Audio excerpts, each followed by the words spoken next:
प्रिय विद्यार्थियों, आपका स्वागत है हमारे YouTube चैनल आशीष पीसीएम क्लासेस में। तो आज हम देखेंगे किलिकित कुंडली धारामापी क्या होती है।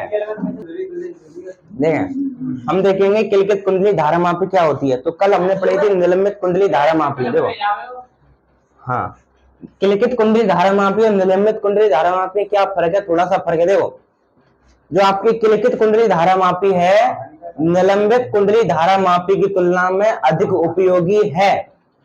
हाँ, ये वाली किलिकित कुंडली धारामापी कल वाली निलंबित कुंडली धारामापी से अधिक उपयोगी है। कैसे? ऐसे, जो आपकी निलंबित कुंडली धारामापी थी उसमें जब हम धारा का प्रवाह बंद कर देते थे तो भी उसकी सुई है वो हिलती रहती थी। हाँ, उसकी करंट बंद करने के बाद भी उसका जो संकेतक था वो हिलता रहता था। लेकिन इसमें यह फायदा है, जब आप किलिकित कुंडली धारामापी में करंट का प्रवाह बंद कर दोगे तो इसकी सुई है वह नहीं हिलेगी, वह हिलती नहीं है। ठीक है, तो ये थोड़ा मोटा मोटा अंतर है, डिफरेंस है उनमें। अब इसके बारे में हम देखेंगे। ठीक है, तो हमने देखा, क्या देखा, जो आपकी किलिकित कुंडली धारामापी है निलंबित कुंडली धारामापी की तुलना में अधिक उपयोगी है। क्यों उपयोगी है? क्योंकि जो आपकी निलंबित कुंडली धारामापी है उसमें धारा प्रवाह बंद हो जाने पर वह संकेतक होता है, उसका जो संकेतक होता है मूल अवस्था धारण नहीं करता है। मूल अवस्था धारण नहीं करता। लेकिन जो आपका किलिकित कुंडली धारामापी में जब हम धारा का प्रवाह बंद कर देते हैं तो उसका जो मूल संकेतक है वो क्या कर लेता है, मूल अवस्था धारण कर लेता है। ठीक है, तो ये थोड़ा सा उनमें डिफरेंस हुआ। अब हम देखेंगे इसकी रचना क्या होती है। तो आप इसको अच्छे से निकाल रहे हैं, उतार रहे हैं, कितने सुंदर राइटिंग में लिखा है। अब आप इसकी रचना देखें। क्या देखें? रचना देखें। तो किलिकित कुंडली धारामापी में क्या होता है, एक आयताकार कुंडली होती है। ठीक है,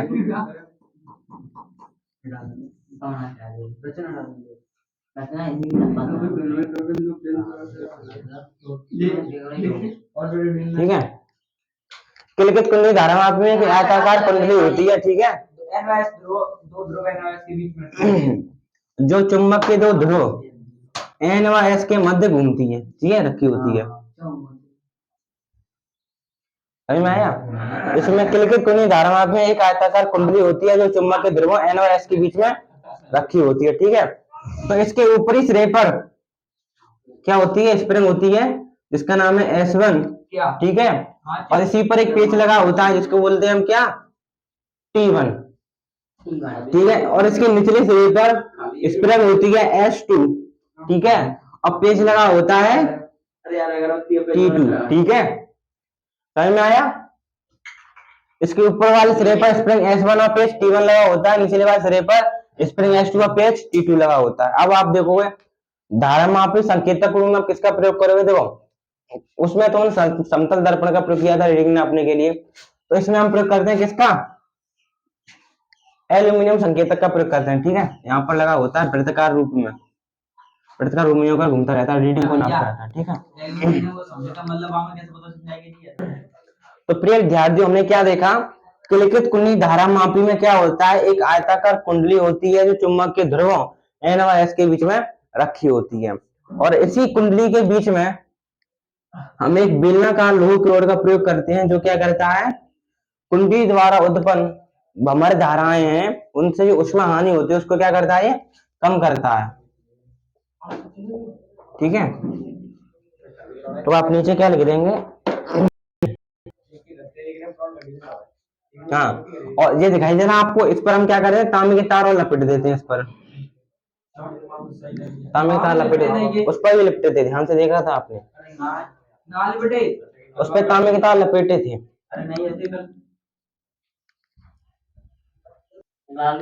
तो प्रिय विद्यार्थियों, हमने कल की तरह देखा, क्या देखा, किलिकित कुंडली धारामापी में एक आयताकार कुंडली चुंबक के सिरों एन व एस के बीच में रखी होती है और जिस पर तांबे के तार हम लपेट देते हैं। कह रहा है, हम कह रहे हैं, इस कुंडली के अंदर एक बेलनाकार लोह रॉड होती है जो क्या करती है, भंवर धारा उत्पन्न हानि को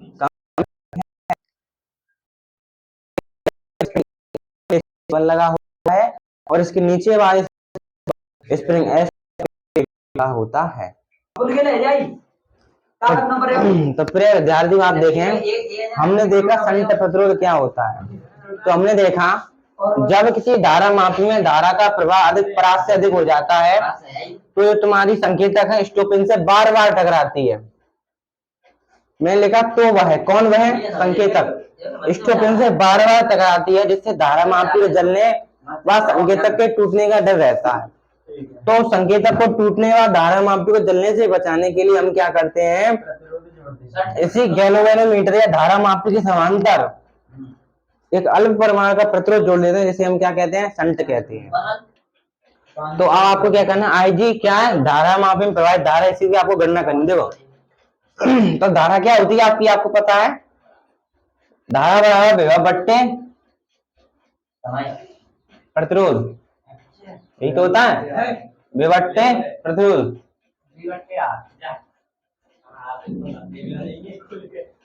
धारा कितनी है आपकी, आई जी, आई बराबर वी बट्टे आर, और विभव कितना आपका वी, प्रतिरोध कौन सा आपका जी। ठीक है, हाँ अब आप देखिए V क्या है, इस सर्किट का टोटल विभव है। ठीक है, अब आपको यहाँ पर टोटल विभव का मान लगाना है। V क्या है, सर्किट का टोटल विभव, तब आपको टोटल विभव का यहाँ पर मान लगाना है। ठीक है, तो पहले टोटल विभव निकाले हैं। ठीक है, तो आप जानते हैं विभव बराबर क्या होता है, विभव बराबर होता है क्या, धारा इंटू प्रतिरोध, यही तो होता है, धारा इंटू प्रतिरोध। आप देखेंगे, देखो विभव क्या है, सर्किट का टोटल विभव। ठीक है, कितना होगा V, और इसमें सर्किट में टोटल करंट कितनी आई, तो आई लगा दो। अब टोटल प्रतिरोध कितना होगा, जब इन दोनों को मैं जोड़ लूंगा समांतर क्रम में तब मुझे टोटल प्रतिरोध मिलेगा। समझ में आया, आया। तो मान लीजिए इस समांतर क्रम का योग कितना है, RG है। ठीक है, RG मान ले रहा हूं मैं, अब मैं RG कोने में निकाल लूंगा। अभी दो प्रतिरोधों का योग तो क्या है, RG है, समांतर क्रम में जोड़ के तो मैं निकाल लेता हूँ। ठीक है, तो तुल्य प्रतिरोध क्या होगा, RG बराबर, समांतर क्रम में जोड़ना सीखा होगा आप हाई स्कूल में, 1/G प्लस 1/S। तो क्या निकल कर आया, RG बराबर GS का क्या हो गया, LCM हो गया, यहाँ पर S हो गया, यहाँ पर क्या हो गया, G हो गया। अब पलट दो, तो RG बराबर क्या हो गया आपका, GS बट्टे S प्लस के G। ठीक है, अब आपको ये वाला मान यहाँ पर लगा दें। हाँ, तो यहाँ पर क्या आ जाएगा आपका, V बराबर I इंटू आर की जी की जगह क्या है, GS बट्टे G प्लस S। ठीक है, देख किसका मान निकल गया आया, V का मान निकला है, V का मान इसमें लगा देना, हो गया, तो यहाँ लगा दे रहे हैं। ठीक है, तो आई जी बराबर आई इंटू में GS बट्टे G प्लस के S। ठीक है, और नीचे तो G है ही है, इससे ये कटा गया, तो क्या निकल कर आया, IS बट्टे G प्लस के S। ठीक है, यही क्या है आपके धारा मापी में प्रवाहित धारा। कहीं पर भी समस्या हो तो आप पुनः पूछ सकते हैं। देखो धारा बराबर क्या था, विभव बट्टे प्रतिरोध। ठीक है, धारा कितनी, IG, धारा मापी वाली, विभव कितना V, प्रतिरोध G। अब आपको V क्या, इस सर्किट का टोटल विभव है, अब आपको V का मान निकालना है। तो हम जानते हैं V बराबर क्या होता है, धारा इंटू प्रतिरोध।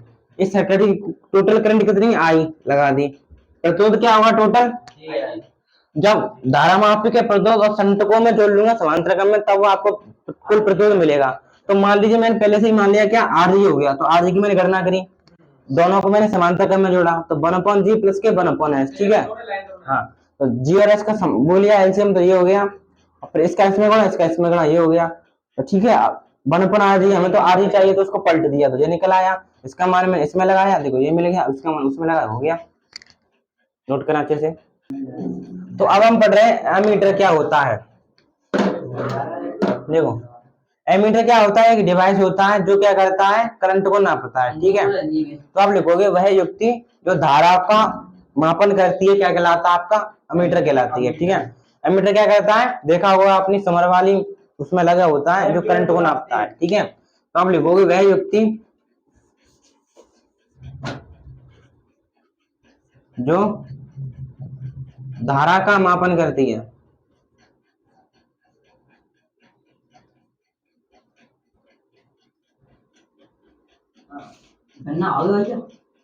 वह युक्ति जो धारा का मापन करती है अमीटर कहलाती है।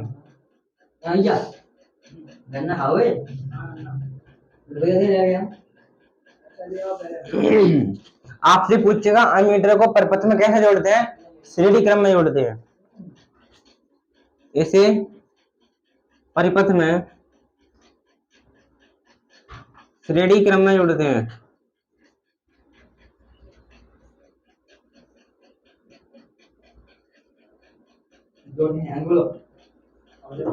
इसे परिपथ में श्रेणी क्रम में जोड़ते हैं। और आपसे कोई पूछे आदर्श एमीटर से क्या तात्पर्य है? आदर्श अमीटर का प्रतिरोध कितना होता है? शून्य होता है कि अनंत होता है? आदर्श एमीटर। देखो एमीटर का काम क्या है? धारा का मापना। देखो और आपसे कोई आदर्श एमीटर के लिए बताए प्रतिरोध कितना होगा?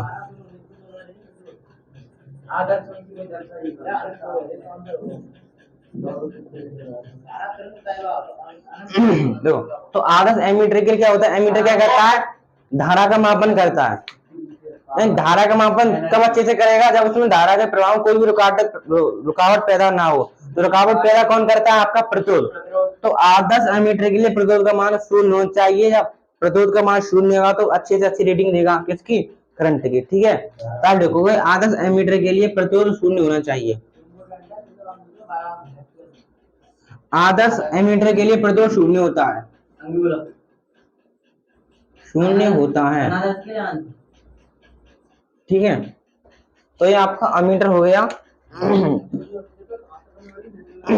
तो हमने लिखा ऐसे परिपथ में श्रेणी क्रम में जोड़ते हैं। ठीक है, तो आप देखेंगे वोल्टीमीटर। वोल्टीमीटर देखें, वोल्टीमीटर क्या होती है?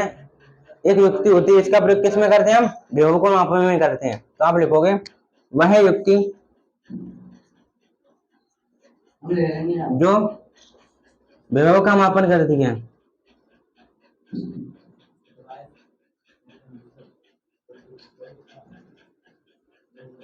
वोल्टीमीटर कहलाता है।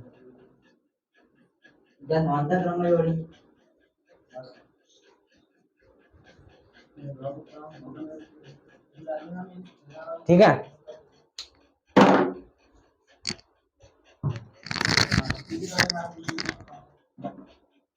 और अगर आपसे कोई पूछे थे परिपथ में कैसे जोड़ते हैं, तो इसे परिपथ में समांतर क्रम में जोड़ते हैं।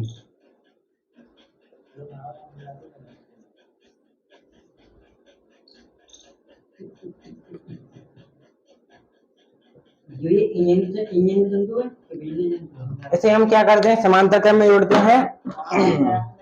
और आपसे कोई पूछे आदर्श वोल्टीमीटर से क्या तात्पर्य है? आदर्श वोल्टीमीटर की प्रतिरोध कितना होना चाहिए?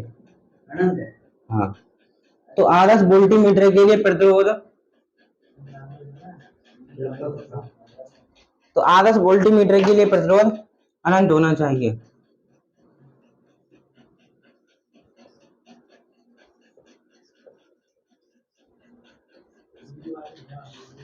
तो प्रिय विद्यार्थियों, इस प्रकार आज के चैप्टर का आपका समापन होता है। कल हम नया चैप्टर लेकर आएंगे, चैप्टर नंबर 5। ठीक है, तो प्रिय विद्यार्थी आज के लिए इतना ही। धन्यवाद।